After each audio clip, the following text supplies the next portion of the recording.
You're now listening to the Garage Guys Fantasy Sports Podcast.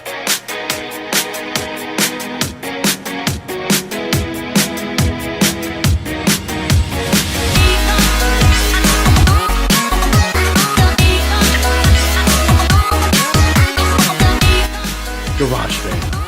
Hey, it's me, it's Dale. We back. Welcome to Garage Guys Fantasy Sports Podcast. It is the NASCAR, I don't even want to say NASCAR DFS. It's the race recap. Folds of Honor QuikTrip 500 at Atlanta Motor Speedway. It's happened. It's over. The heartbreak, the tears, the breaking even. And I hit a bet, but it wasn't a to-win bet. And other than live bets, we're still dry, Dale. We're still dry. Yeah, it's tough. It has been difficult, and it is a huge disappointment as we were all on Kyle Larson. It was the right call, the right play. He was a DFS fucking monster. He's gone. But you know, he that's kind of what old Kyle Larson would do with Ganassi. He'd lead a lot of laps early in his career, and he'd fade. Incredible stat, actually. That was his 10th second place finish at a 1.5 mile racetrack. 10th. And I guarantee you in the majority of those races, he led the most laps and just fell off at the very end. And that's what he did today. How many of those races was Joey Logano lurking around him when he finished second? Look, as much as I don't like Joey, we don't need to blame Joey. Like, yeah, he's super hateable, but like the issue is with the aero package, and I'll go back to it over and over again when we see this kind of with these kind of situations. The dirty air. When Kyle Larson got behind Joey, Joey had a decent car. I mean, Kyle Larson was lapping the field, so he gets up to P14. The more cars he laps, the faster cars he's going to start dealing with. So he dealt with Joey, who was a top 15 car, and I mean, Joey's doing his job. He's trying to stay. He's fighting for his own real estate to stay on the lead lap. And man, Larson burned up his tires along with the aero package. The dirty air being behind him it killed him. I mean, it killed all his momentum and his late race speed. So, and that's what we got to say. So for all you out there that want to blame Joseph L. That was a Joseph L move. That was Joseph L big ballin', because he knows how to work the car. He works it. We saw him block. I mean, he was a plus 1,400 winner for me last year. We saw how he could hit that block real good and strong to keep Harvick away. So he knows how to work that car to get what he needs to. Like, what would you do if you were racing in the NASCAR series, the Cup Series, with this package? What would you do? You do what Joey did. He helped his teammate win. Absolutely. I'm not mad about Ryan Blaney winning. I'm mad because I'm broke. And so let's get that clear right off the bat. It sucks, dude. This was a week where I felt so just strong. You felt so strong, and even Drew. Like we all three were on Kyle. Like Kyle Larson was our guy. And there's a lot more we're going to unpack in this. We've got voicemails. Let's go ahead and give the shout out to the sponsor as always, Drip Drop. I see you got your drip drop over there. You've been dripping, dropping today. I do. Well, That's some challenging circumstances. Well, we did so much prep before this podcast. I drank it all, and I'm too lazy to get up and refill it. But the logo looks fantastic next to my Jeff Gordon snow globe and my other little Jeff Gordon stock car on a little podium deal here. 1998 Very Chevy nice. Monte Carlo. But yeah, shout out to Drip Drop, keeping me hydrated. Another pretty wild Saturday night that I'm paying the price for right now. So thankful for that. So it has good medical properties. So big thanks for the medical properties that help people when they are recovering from challenging circumstances. You can go to dripdrop.com right now, use promo code GarageGuys20 at checkout, and you can get the drip and rip it and drip it with the Garage Guys, because that's what we do and how we do it. And it is also pretty fitting because every week so far this year have been challenging circumstances, and Drip Drop helps you overcome challenging circumstances. So good for Drip Drop. Good for them. We are proud Drip Drop boys. So rip it and drip it with Garage Guys. Go get yours. Garage Guys. Rip it and drip it. Rip it and drip it, baby. Yeah. So we're talking about ripping. Let's just start off real quick before we do get into these voicemails. We've got 6 voicemails to play, which is awesome. Shout out to the Garage Fam in the Discord and on Twitter. I even put one out on Instagram. So I had some people. I think I had one person call from Instagram today, which is pretty dope. So if you follow me on Instagram at Garage Guy Chase, because that's literally my name everywhere on social media, thank you. And you should join the Discord along with everybody else. If you're watching this and you're not in the Discord, you stumbled upon this, you're like, who the fuck are these dudes? Join the Discord and you'll find out. You can just hit me up for a link, and you can hit Dale up for a link, or you can hit Drew up for a link, and we got you covered. But talking about today a little bit more, I went and linked up with Chef Boy. And we kind of kicked it a little bit today, watched the race. And I did a cardinal sin because, like, obviously we were all high on Kyle Larson, but I was also excited about Chase Elliott. And I figured that, sometime or another, a driver is going to find a way to conquer his home track. And I was like, Hendrick's been being really strong. Chase has kind of had some shittier luck. This is probably going to be the day it turns around. He was starting P5. The stat was high. Of course, anytime we see Chase going to the rear of the field, I'm a happy guy because I know what's about to go down. And that happens. And then the shit luck hits him again. But I think that it wasn't his fault entirely. I think it was my fault because I wore a Chase Elliott shirt today. And I never wear current Cup driver shirts. It was my fault. Wasn't it? Just tell me. Well, yeah, it's your fault. But you can't hate you can't hate yourself for supporting a driver. You know what I mean? But you know how I am. I'm not biased. I bought that shirt before I started Garage Guy. You know what I mean? Like that was when it's a good looking shirt. That's number 24. The Darlington. So it is a throwback at least. It's throwback. That shirt is a number 24, right? When he was yeah. I like the baby blue Darlington car he ran. Yeah. That was a great paint scheme. No, and really, Elliott just didn't have it. He just didn't have it at all. But he hasn't had it in the past couple of races. I feel like where Byron and especially Bowman today coming in hot, dude. You guys were on Bowman as well, dude. That was a close one. If you guys would, I know that I think Chef Boy had him top 5. So that bet. Yeah, that was a good hit. I think that was a ×4 hit. I think he had 1 unit to win 4. Yeah, but I was big on Bowman and Kurt Busch, but I was trying to, just trying to manage my unit count, and Bowman ran top 5, and I almost had him top 5 with Kurt, but I decided to go with Kurt because I knew he'd have a rocket ship, and then he gets wrecked by Denny Hamlin. So yeah, dude, Bowman had a top 3, bro. Yeah, that's right. He ran 3rd. So and then Kyle Busch was right there in 5th. Yeah, Kyle was fast. But one more point about Chase Elliott. I think we can start saying that the go to the rear for inspection failures or unapproved adjustments is not an indication for him anymore, because what it seems like to me, their team has like a really bad hangover, and they've lost a huge advantage compared to all their teammates. I mean, their teammates have caught up big time, and they're out racing him week to week. So real interesting about Chase today and throughout this whole season. I don't know if we need to get too like gung ho about Alex. I mean, Alex just runs really well at the intermediate tracks. We know that much. So I think if we see a couple more like really good runs like this out of Alex Bowman, I'll be convinced like, okay, like, yeah, like we're here, because everybody has been waiting for him to like really like take over that 48 and shine. A lot of the Jimmy fans out there, they're like, yeah, they're Bowman guys now. You know what I mean? Or whatever. Yeah. So it definitely was good to see him do that. And I mean, we knew Hendrick was going to be strong. We knew Larson was going to be strong. So yeah, I don't know. It's worrisome. I'm still going to believe that next week I'm not going to wear that shirt, but it's also the Bristol Dirt Race. So we got our work cut out for us this week, and I'm really excited to I'm going to start digging really heavy early on this week, because there's really nothing to dig into. So I'm just going to just make up a bunch of like fake stats and shit and just like go like off the walls, dude. I'm going to go straight like Pepe Sylvia from It's Always Sunny in Philadelphia. Going to have like Charlie Kelly stringed up stuff all over the walls. Like I'm going full blast for this weekend.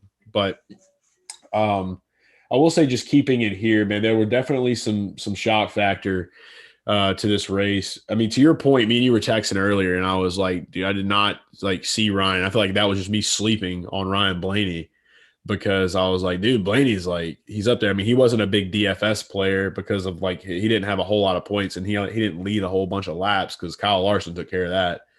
But dude, Blaney just sneaking up like that at the end was it's awesome for Brian Blaney. I love the fuck out of Ryan Blaney. Dude's awesome, and I love to see him win.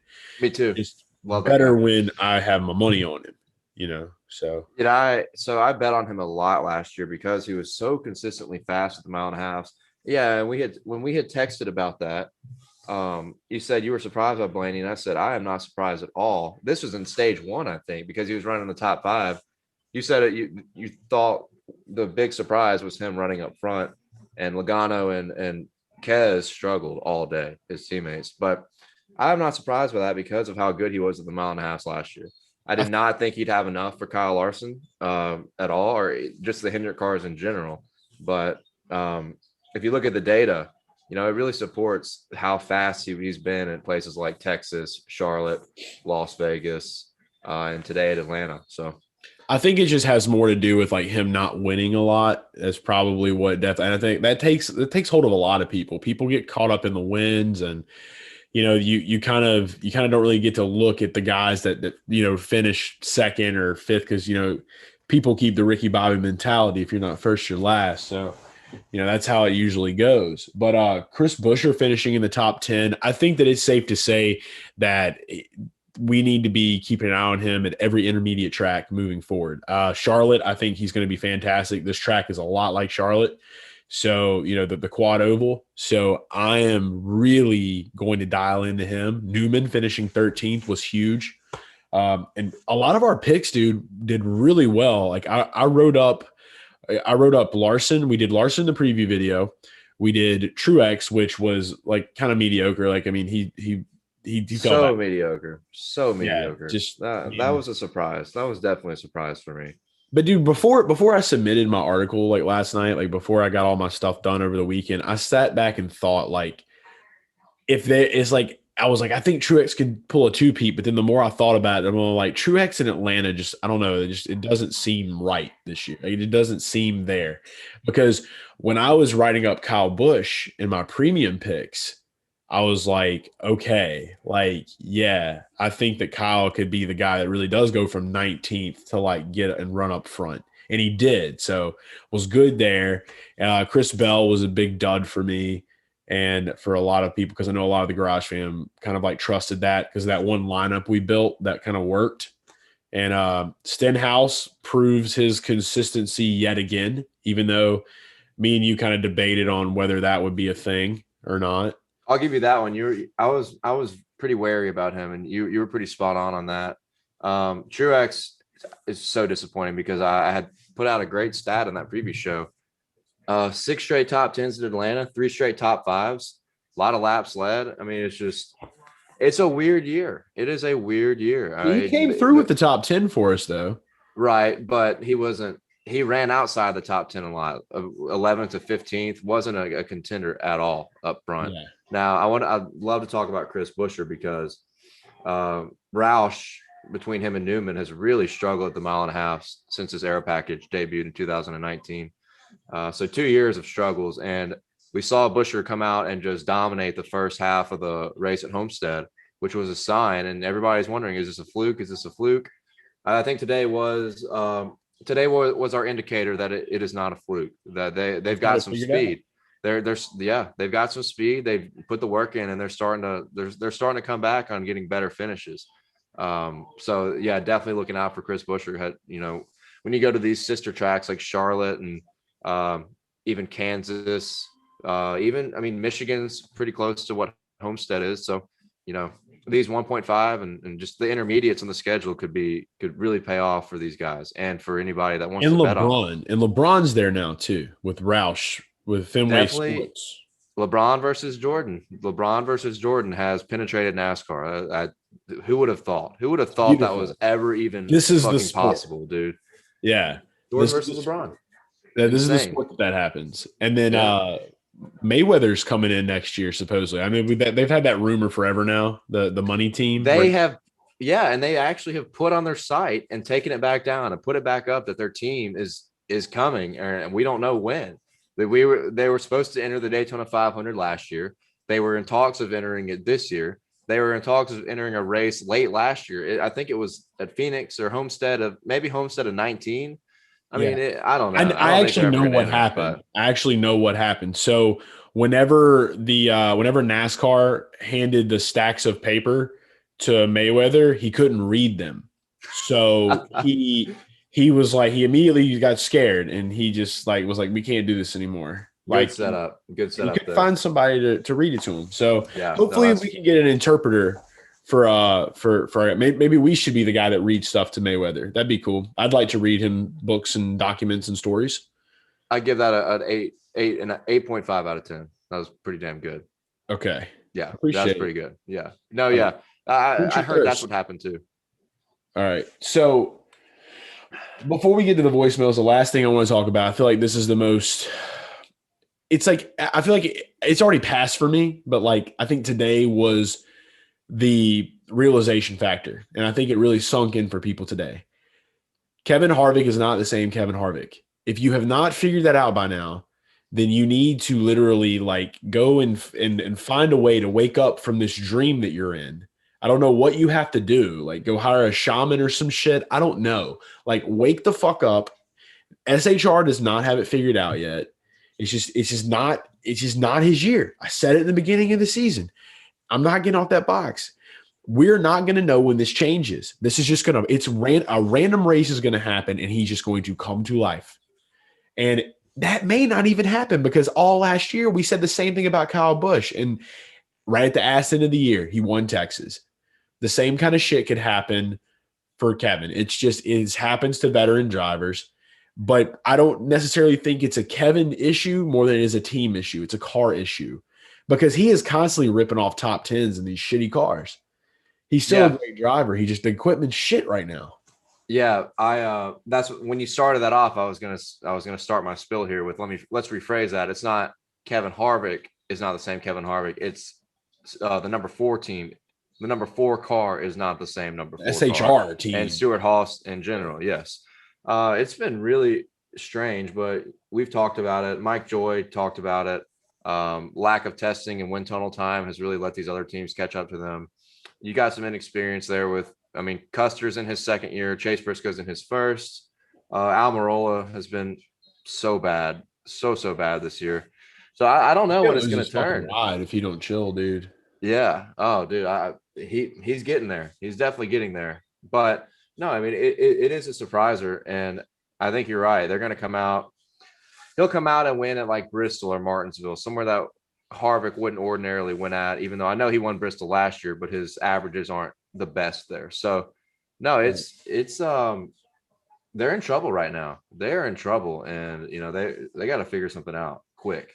So yeah, there's so many rumors that are going around right now. There's so much stuff out there. You don't know. It's just, like I said, I just really feel like they're going to just come to life. And I actually tweeted out earlier that watch Harvick win the Bristol dirt race. I just feel like that's something that would happen. That's he's horrible on dirt, never raced dirt, and he's just going to win the dirt race. Based on how this season is going, you might be onto something. I will have lineups with SHR, dude, for the dirt race. You bet your ass, dude. Tony Stewart, he owns Eldora. Dude loves dirt, bro. It's just they're going to make sure that something is different. They can't get the wind tunnel shit figured out, so why not go to the race where not a lot of shit matters? Mm-hmm. Yeah, no, it would be the perfect scenario based on how 2021 is. There's no pit crew. There's no pit crews at this race. I just found that out. There will be no pit crews at this race.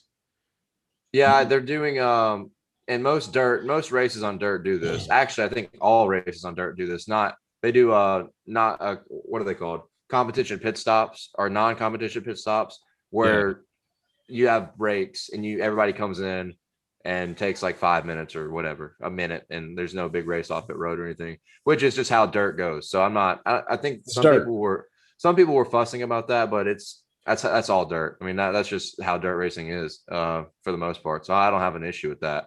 But that is an interesting dynamic, though. Yeah, I don't know what to expect. It's just going to be a complete clusterfuck shit show. just dudes gripping wheel, just going around in circles. 200 laps, man. It's gonna be awesome. I'm so pumped for it. But from a betting perspective, stuff this weekend for this. Like I think that we should make this a fiasco. We should have a big shindig for this weekend. Yeah, I wish I could be there, but tickets sold out so fast for that whole weekend. I mean, it's going to be a great event. I mean, it could be a complete disaster for NASCAR. Who knows? It's going to be. It's just going to be crazy. Even if it is a disaster, it's going to be a success. I'm concerned about how the cars are going to drive. It's going to be. I mean, stock cars haven't raced. They're going to drive horrible. I know. What I'm concerned about is the cars referring to cautions. How many are we going to have? Just spin after spin after spin after spin, just disrupting the flow of the race? Probably. I think that would not be good.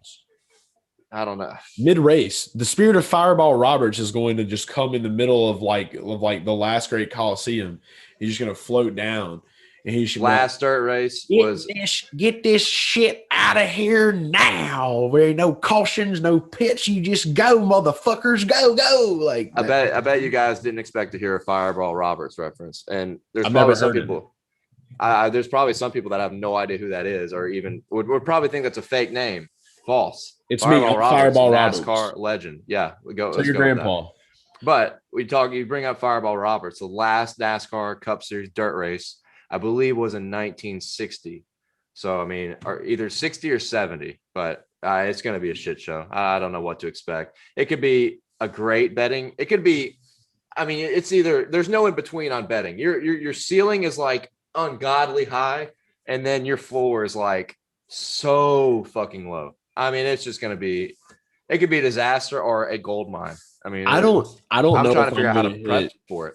I don't know if I'm going to do a lot of 2-win bets, but I'm definitely going to look at props, and I'm going to go super heavy. Like I might take my betting budget and just dump it into my DFS budget because I'm going to play a shit fuck ton of lineups because I'm convinced the Talladega strategy, the super speedway strategy is going to work at this track. I'm convinced.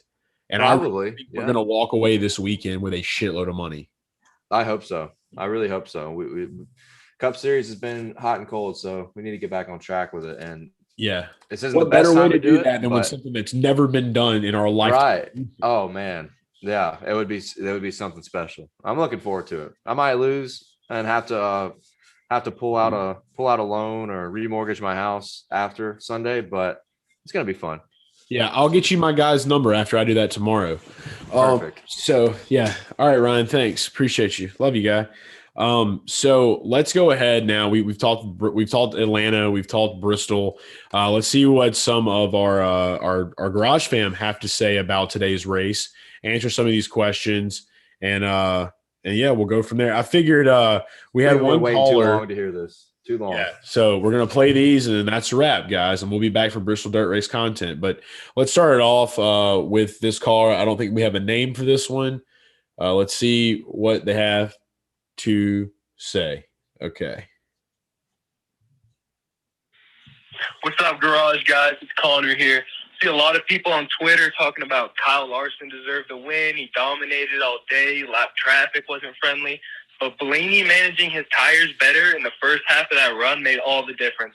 Blaney having more speed after that last pit stop made Larson push harder than he could and end up costing him, while Blaney managed his tires and earned that win hands down. Only lap that counts is the last one. All right. Except for DFS.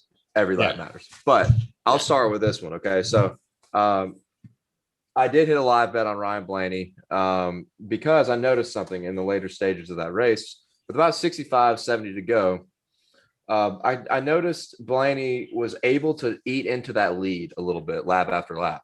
So I was thinking as the track might change, I wasn't considering, Larson wearing out his tires, but I was considering that they had really tuned up Blaney's car to where it was competitive.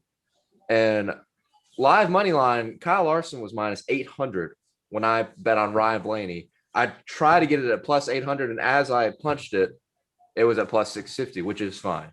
Big day, big hit. But yeah, at the end, I attribute the worn tires because you could hear him on the radio talking about saying tires were shot. But the biggest thing is the tide really turned when he got behind Logano. We talked about that. I don't know if Blaney, and who knows, maybe Blaney was managing his tires really well. I mean, the speed was he was so much faster than Kyle there at the end.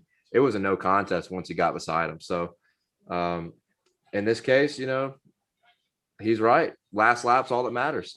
That's what pays the big money for these guys, and Blaney got him. Yeah, if you're just straight betting, absolutely. If you're playing DFS, Kyle Larson, he went all for us today. So he ran the table. Yeah, so it always sucks right there in the end. The heartbreak always hits you. But Connor, appreciate you calling in, and hope that analysis was good for you. So thanks for the question, Connor. You had sound. Yeah. Thanks, man. You had sound today. I didn't have any sound where I was at. I didn't even get to hear the race today. So I don't think I'm going out on Sundays anymore ever again. I need to be in front of a television or at a track. Like that's the only two things. All right. Heard that. I like watching races by myself sometimes when I have a lot of money on it. So I understand that. I just want to be a recluse. Okay. Let's see. Next caller. Uncle D. Uncle D is called back. We always love it on Uncle D. What are you looking at?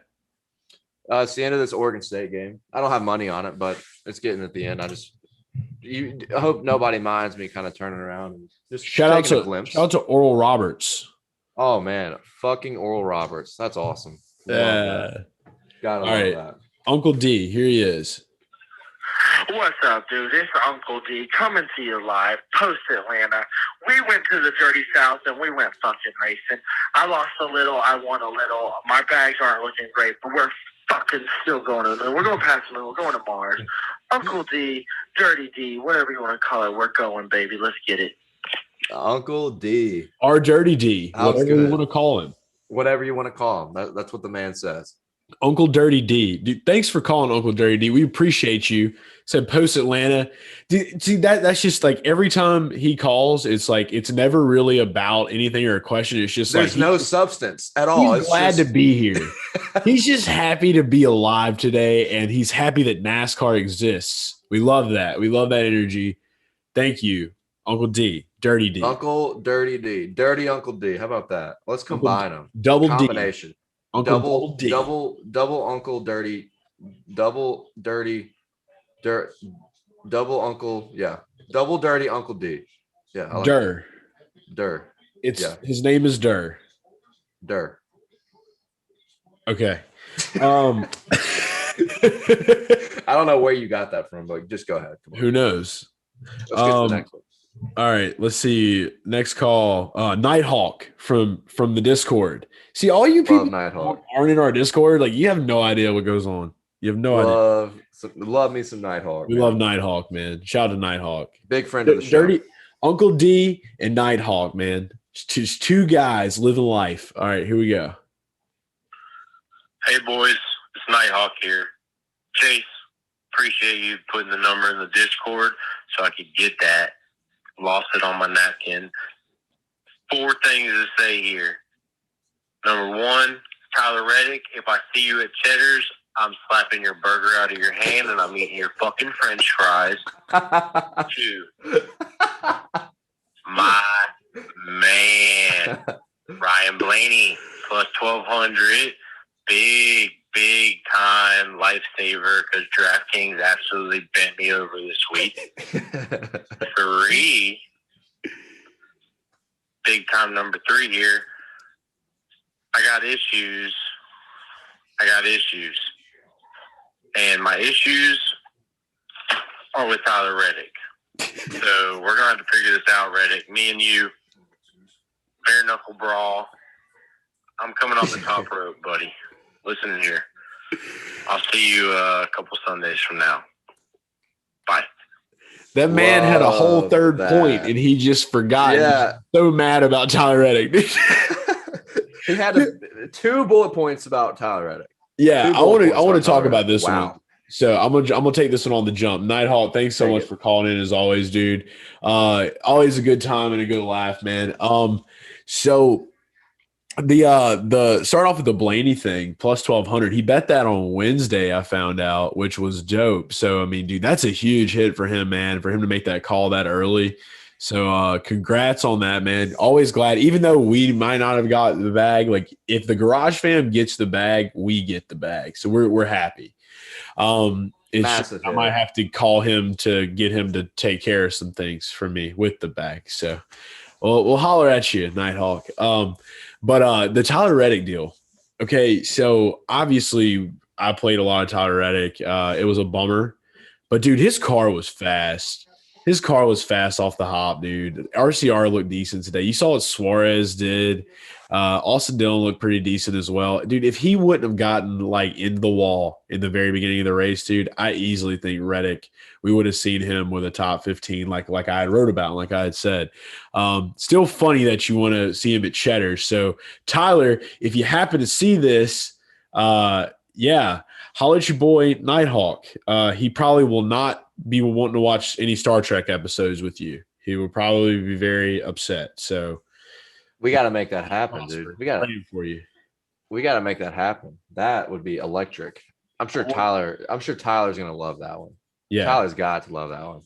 But Red Dog and the Nighthawk, just two go. guys duking it out in a Cheddars. I can already see the promo. It's so. Yeah, that's an insane hit. And like I said, we touched on it. I got Blaney live, so it helps, but it wasn't on my original card.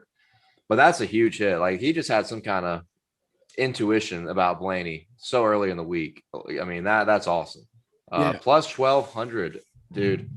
Which honestly, like I said, man, like the 1.5 mile deal, his speed was so good last year. I think that's a great value pick. If you did the research, that is an insane value pick. So congrats to Nighthawk. Massive hit. Very proud. Very, very proud. Very, very proud father right now.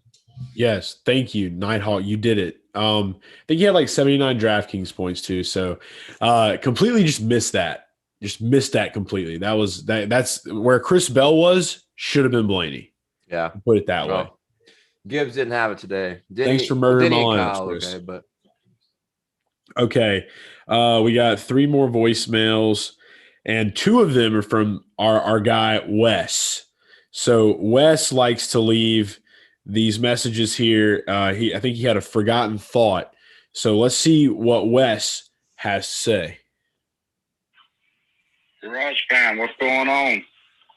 Man, let me tell you, there's a reason why you don't look at your lineups in the middle of a race. Because this guy here played like $90, and for like 45 minutes, I was looking at like $7,000 with Kurt Busch running in the top 10. And then he crashes. Man, you want to talk about heartbroken. But hey, that's racing. Shout out to the chef. Awesome job on the tiers. Except for the Truex and Harvick, not so much, but I get the reasoning. One thing we learned today, Harvick, he's fading. It's clear that they're the evidence. It's like the results just ain't been there. It happens to every Cup driver. But the 2 best cars going right now, Ryan Blaney and the man, Kyle Larson. You can't discount that man anymore on any race whatsoever. That dude is the man. But all in all, even though I had 65% Truex, it still turns $90 into $215. So that's a solid day. I'll take it. I don't know what the hell I'm going to do with that clusterfuck dirt race, but we'll figure that out later. Anyway, y'all have a good night. Let's get ready to rock and roll and make some money next weekend. Have a good one. All right. So before good energy. He did, yeah. So glad that he got a little bit of money salvaged. Before we even play the second one, I don't even think we really talked about Kurt Busch. I just remember opening my phone today and just seeing these messages like, are you there? And then you're like, I looked up and I see like Kurt Busch, and I'm like, oh shit! Like a lot of F-bombs. He completely like, dude, that was a tragedy. That was a big tragedy for a lot of people. I made one DFS lineup, and it was so good. You're an idiot. Why the fuck would you make one lineup, dude? I don't know. I felt really good about this one. And, I'm more on the straight betting this week. Trying to manage the straight betting budget with the DFS budget is it makes sense for you. It makes sense for you. I'm more of a straight better on the cup side, at least. So, I only do like one lineup for trucks and Xfinity, so I guess it's fair game. I guess. Yeah. You understand. But no, Kurt was in it. I had Larson, I had Byron, Newman, Buescher. Who was my fifth guy? I had someone that was a top scorer, and then Kurt Busch had negative 22 points, and I still placed in the money on the 10K or 100K contest. Like, with a guy that had negative 23 points, and it wasn't his fault. Denny Hamlin just fucking dumped him on a restart, chain reaction, accordion effect kind of deal. But I loved Kurt. I was big on him in the straight bets and on DFS. He ran so well here last year, and I knew he was going to have a rocket ship today. He was so fast at Homestead a few weeks ago. I think that was a good indicator of what we might see going forward. And there's no doubt in my mind he would have run top 5. No doubt in my mind he would have run top 5 had he not gotten wrecked right there. I mean, he was so fast. So that's tough. What? Well, we got a second voicemail from Wes, huh? Oh. Yeah. Anytime you open up. That's the golden rule, though. Yeah, you don't open your DraftKings app. Like, I don't really get superstitious, but I know a lot of people do. So it's like, yeah, when you see 7K on there, that just more of like hurts you get stabbed in the heart, dude. Because you can only go down from there. You can only go down from there. So you just, and the superstition factor that I suffer with, like, if I look at that, I'd be like, oh, I'm fucked. I just lost because I opened the app. So I really, really feel your pain, Wes. I'm with you. 100%. But you just want to the whole time. I know. All right. Second voicemail from Wes. Let's get this one. Here we go. Hey, Garage fam. It's Wes. I left something out on my first call, so I had to bring it up and see what y'all's thoughts are. That last stage, I was noticing the top 15 and something kind of came to mind. I was seeing a lot of young guns driving in the top 15, and a lot of the veterans in the back of the top 15, top 20. I mean, you got your Bowman, you got Larson, you got Blaney. I don't know about Suarez. That dude's. I gotta give him props for getting it done. But, I guess as long as the price is right, I can get behind some Suarez. But, man, even Buescher, who am I leaving? I don't know about Bell. Bell's still kind of, I don't know yet. I know Chase likes some Bell. I can see why, but he doesn't even know that I used to hate Bell. Seems no like clue. New breed of racing seems to be taking over. I'm curious to know what y'all's thoughts are. Anyway, have a good one. Absolutely. Dude, I've felt from like the jump of this year, like we're going to see a lot more of these younger drivers really like starting to make their name. You've had a year to get used to this new strategy, this new way of racing. Get the car off the truck, get on the track and go. These young guys, they have so much more at their fingertips with technology. A lot more of these younger guys do iRacing. There's new stuff. Like you've seen Cars 3. You know what I mean? Like it happens. Okay. Okay. So I pulled up the finishing results after he said that. You did have Denny and Kyle run 4th and 5th. But based off of their record over the course of their career, I mean, that's great, but you'd expect Denny and Kyle, and especially how last year went for Denny, you'd expect them to be 1st and 2nd, not 4th and 5th. So you got a lot of youth up there with Blaney, Larson, Bowman running top 3. Buescher, we touched on him already. Austin Dillon, I don't know if you mentioned Dillon. Byron in 8th, who's run well all year, been really good. And then you got Truex and Harvick in 9th and 10th, Newman in 13th, Logano in 15th, an off day for him. Daniel Suarez, Christopher Bell struggled mightily. He just bad. Gibbs as a whole was a little off. I think Kyle Busch probably could have run top 3 had he not had a pit road speeding penalty. And Denny's kind of just been the staple of being pretty good every race, just not winning, but pretty good. Right. Daniel Suarez, was running in the top 10 for the latter half of that race until he got a pit road speeding penalty. So add him to the equation, who should have run top 10. He had a super fast car. The RCR slate, people forget Suarez has RCR funded horsepower, essentially. And, Austin Dillon ran 6. Tyler Reddick was running fast laps while he was, 3 laps down after hitting the wall.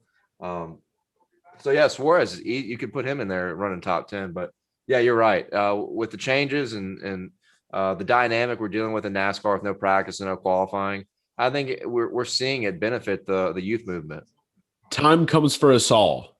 And at some point in time, these things happen. So, yeah, that's that. And it's a beautiful thing because now we have to be on our game way harder because we got to figure out. And this year's proven that. So, yeah, good stuff, though, Wes. We appreciate you calling in, man. And we got one more question or one more voicemail.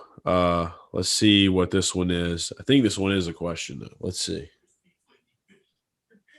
Three y'all's top 5 favorite underdogs for the Truck Series race at the Bristol Dirt Race this week. Top 5 Cup underdogs. Yeah, so it's who are the top 5 underdogs for the Bristol Dirt Race coming up this week? I almost want to wait and answer this like on a full video. Like I almost just want to make multiple forms of content this week.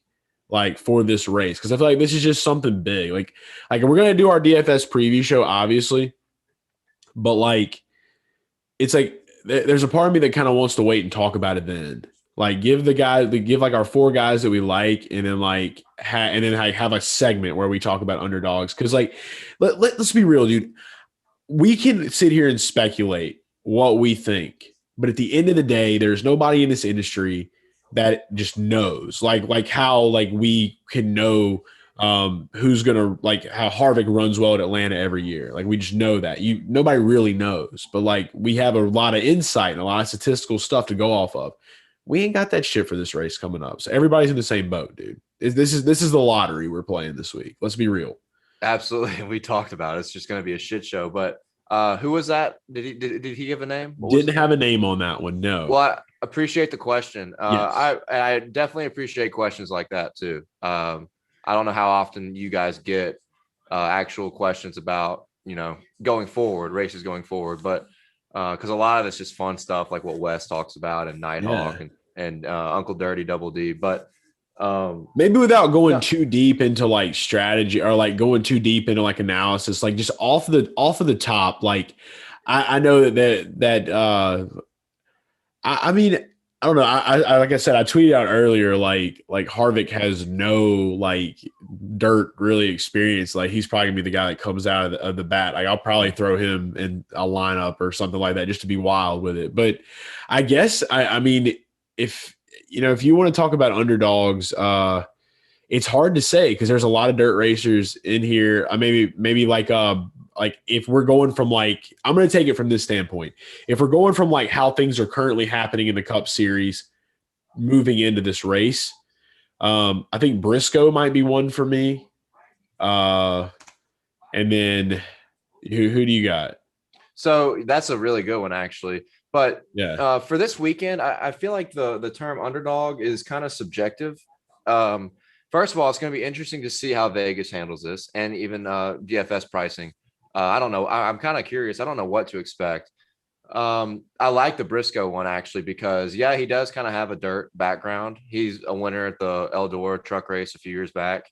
Yeah. But this is a big opportunity for him because having that experience over a lot of these guys and such a terrible start to the season for him, this is a chance for him to even the playing field.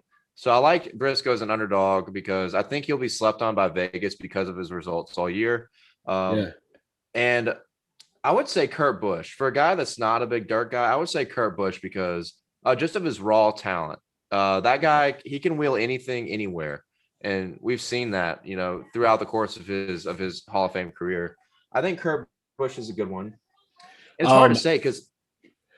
Go ahead. And to follow you up on that, I mean, I don't really think he would be an underdog per se. Like, I think the thing with underdogs is we got to wait and see how Vegas prices this. We've got to wait and see how DraftKings prices this, because I feel like DraftKings are going to go look at like who are the really good dirt racers in the Cup Series, and they're going to price them up.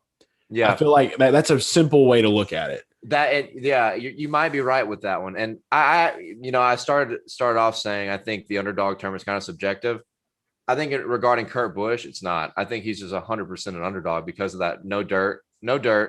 Every race, no matter where it's at, he could come off a second place finish, and the next week at a similar type of racetrack, he'll still be around plus 2,500 to win the race. He wins about one race a year, and just where he's at in his career, he wins about one race per year since about 2017, 2018. So he's always an undervalued guy considering his talent and the speed in his race car. So I think Kurt's a veteran status too. Maybe let's just leave it at 2 for now. I think that's fair. Because you got a lot of dirt drivers like Ricky, Bubba. But if you think about it, everybody's an underdog. Everybody's an underdog.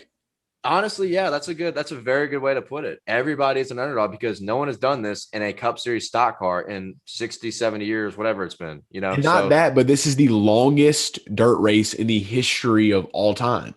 There's no telling how it's going to go, man. There's no telling how it's going to go. It's going to be wild. I don't know.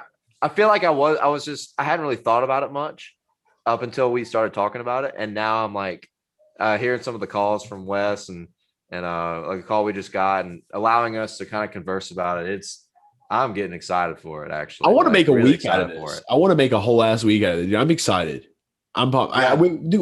I may just like come over to your house like on Thursday, and be like, yo, you want to drive to Bristol, bro? Like just show up in Bristol. Shit, I would love to, but I would want to be at the race, and they fucking sold out. We would crawl to the top of the Coliseum and just get binoculars. It's such a great, just a piece of advice for any of you guys and girls listening.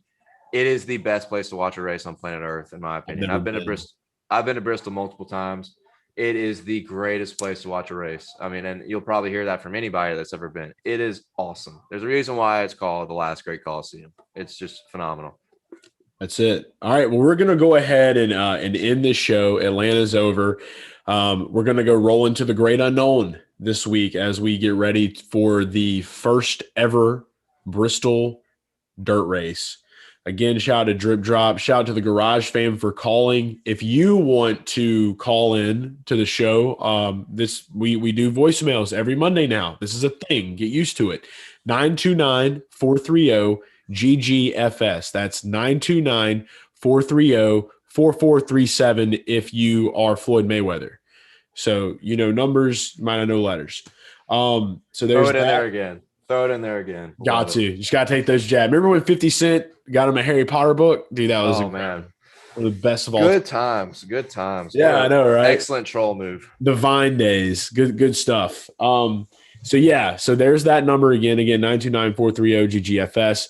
And if you want to join the Discord, you need to. Why? If you're watching this and you've made it this long and you're still listening or watching, you definitely need to be in the Discord because you are actually Garage Fam. If you've made it this long, you are now Garage Fam because you liked us that much to watch us this far.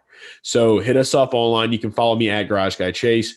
Follow Dale at Dale Tanhardt on Twitter and everywhere else in the social media sphere. You can find him. If you don't find him, then he's not there. It's that simple. So hit us up. We'll get you a link to the Discord. It's exclusive now, but you just got to ask us for it. So it's not that exclusive. Just ask and you shall receive, as God once said. All right. So that's all the time we have. Let's get ready for this race, man. And let's have a hell of a week. And we will see you guys soon. Sports Profit Repeat. We're out of here. Thanks, Garage Fam. We love you. It's the Garage Guys. It's the Garage Guys. It's the Garage Guys. It's the Garage Guys. It's the Garage Guys. It's the Garage Guys. It's the Garage Guys. It's the Garage Guys.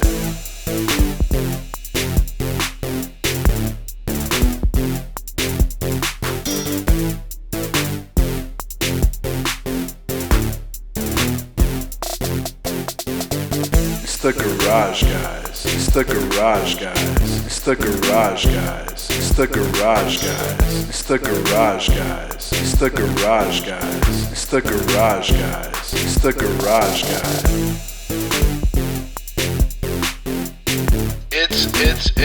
It's the garage guys.